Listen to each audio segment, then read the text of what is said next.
You know, it's been an age. Like, I've actually kind of lost track here, but I think the snow is clearing. Partially because I can actually distinguish two mountainsides. And, visibility here was getting pretty low. Pretty dang low. It's actually kind of like misting up in here, which is not great. That is a nice sight, though. I do like that. As somebody who loves the sight of snow, that is a nice sight. But hey everybody, welcome to another vidlog here from New Millennia, here in West Antarctica, where we have been having some weather, to say the least. It's pretty bad. But we can see the ground again. We can see texture on the hills. Oh, it's so good. So, that means I have to get back to work. I can't avoid that anymore. Okay. So if we head over here, and I did, perhaps foolishly, increase the speed limit on the rover, because I think it's I think I'm at least capable of driving it sufficiently enough that it's not going to kill itself. We'll see. And here's what we got set up. This is far from the 50+ wind turbines that I had intended, but turns out there's a fair bit of space and metal kind of required for that. I still haven't even finished the foundation here. But we've got the majority of it going, and we've got, well, let's see, 1, 2, 3, 4, 5, 6, 7, 8, 9, and it is doing the work. There's a little bit of a loss, just by sheer virtue. So, like, you put a wind turbine within a certain distance of another wind turbine, you're going to experience some power loss compared to it just being out in the open, so individually, they're not necessarily doing the best job, but they are doing pretty dang well, all told. So that means we need to move to the next thing that needs a bit more work on it, and that, of course, is the iron mine. Now, the iron mine is just over that way, as we know, and you might note that little blue icon there, NML Iron Mine, New Millennia Iron Mine, and I actually lost that at one point, because that signal is coming from the antenna that's on the iron mine. The other signal for, like, nickel and all other sorts of stuff is also from the iron mine.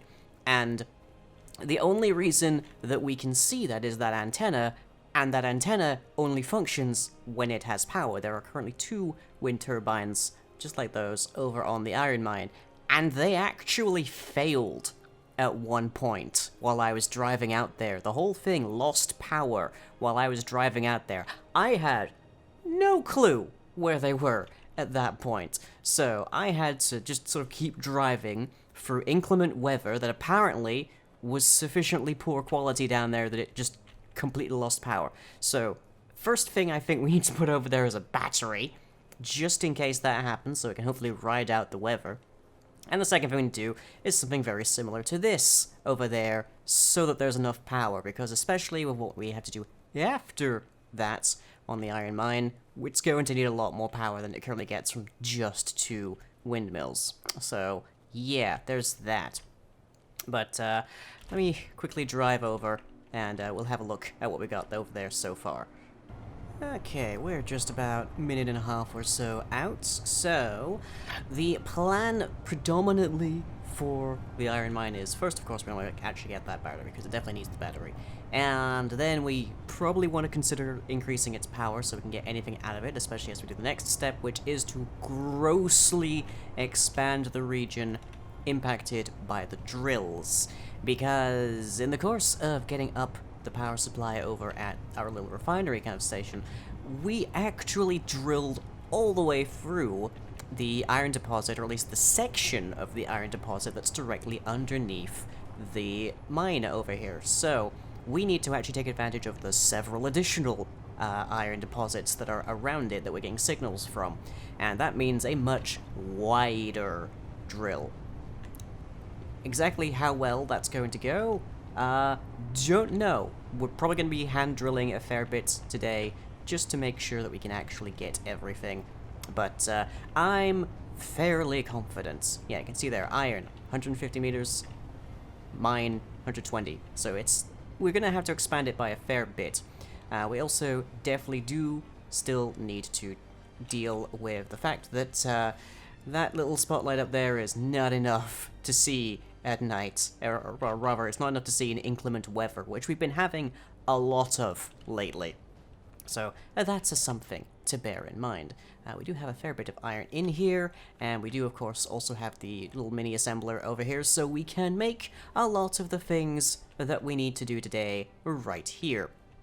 So, first up, I need to figure out exactly how far away the iron deposit actually ends from this thing. And I am not, annoyingly, I think it goes this way. So, that's gonna be a pain. But, oh well. So, let's see, where do we go? There's one right there. If I go further away, am I gonna see more? Yep, right there. Oh, there's cobalt here as well. Nice. That could be good to get. That's like 50 meters. I don't know if there's still iron over here. More iron here. Okay. Any more iron over here? Nope, doesn't look like it. I must look very fascinating to an outside perspective. Fortunately, I'm basically the only camera you've got. Okay. So the last one that we can reasonably find is about here. Oh boy, this is gonna get... bear in mind, this needs to be, like, complete radius. This could be, this could get interesting. The alternative, of course, is that I just build small drills more or less that size at all of these points, and that won't get all of the iron, and also it would be extremely expensive. Even dramatically more expensive than what we are currently intending. So, yeah. So I'm just gonna mark this location with a little bit of a divot. So that is the widest point, essentially, that we need to be concerned with. And, oh boy. Yeah, this is gonna be quite the overhaul. Well, no time like the present. First job, obviously, is to move our little kind of, like, what we call this, the processing section of this, over to this side, away from the direction that we're going to be expanding this drill. Which means I have to tear down all of that stuff and move it onto this side. And honestly, yeah, I'm seeing nickel over here, I'm not seeing iron, but let's back up a little. Yeah, at the very least, there's not going to be much iron that we might miss if we don't build over in this direction. So I've got that going for me. Anyways, time to drill. Well, time to grind. I'm gonna stick with time to drill for reasons that I will not be explaining. Well, we saw that one coming. Oh, this could be a problem. Unfortunately, that is partially because I was in the middle of moving, well, swapping the block, etc., that was underneath that wind turbine, and then the other one's losing power because the weather is growing inclement, so... gonna have to drive back, which is kind of okay for me, actually, because I'm out of hydrogen as is, so, yeah. Just gonna have to pick up those ingredients when I get back, I guess. But, oh well. See you soon, Iron Mine. Kindly do not freeze over in this weather. Oh, actually, there's a fort. I did leave something running over here. I probably should make careful to... Oh, right. Of course, we can't control them through the buttons right now. Rotor... lock. That should mean it's not spinning. Assuming it was before. That might help the power situation a little. Not very much, but a little. Okay. Right. Onwards to the chalet. Which I should hopefully still be able to find. Until its antenna goes down, although yeah, we haven't had a power shortage on the chalet, so hey, there's that. So back at the chalet, we just order up all the parts we need, and we also grab a couple of batteries worth, I think. Probably a worthwhile investment. Power has come back on as the weather has gotten a little better. There seems to be a brief little cloud of mist and such that's affect the wind turbine. So with that, we're just gonna grab all this stuff and shove it into our rover, and hopefully we shouldn't have any further problems. Ish. And there we go. Okay, so that is a pair of batteries now running this, as well as the other turbine now reinstated. Now those aren't going to be charged up indeed. I am fairly certain. Yeah, 9 hours, and that's of course whilst nothing is actually running right now for the most part. So yeah, once we actually get the full power supply situation sorted over here, we should be able to deal with that a bit better. But now I need to figure out exactly how wide to build this thing, because oh boy, it's gonna be big. So we have our divot, if I can find it somewhere in the snow. There you are. Over here.